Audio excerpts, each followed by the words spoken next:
sobrang init na mag-swimming ka. Ang sakit na niya sa mata kasi yung eyes ko kapag sobrang init, nag-red na yung eyes ko.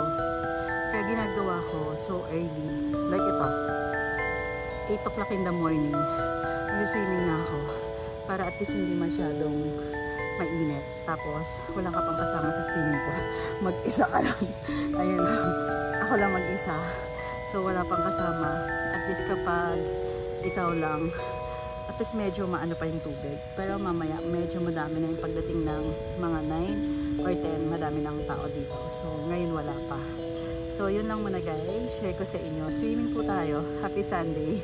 Good morning guys! Ako lang mag-isa mag-swimming ako dito ngayon kasi mainit. So napag-isipan ko na mag-swimming ako. So ako lang mag-isa. Ayan, swimming tayo. Mag-isa lang ako dito. So wala pang tao. So lagay ko muna yung towel ko dito kasi walang upuan. So maghahanap pa ako kung saan ko ilalagay yung towel ko. Pero mag-swimming ako. Kasi sobrang lamig ng tubig.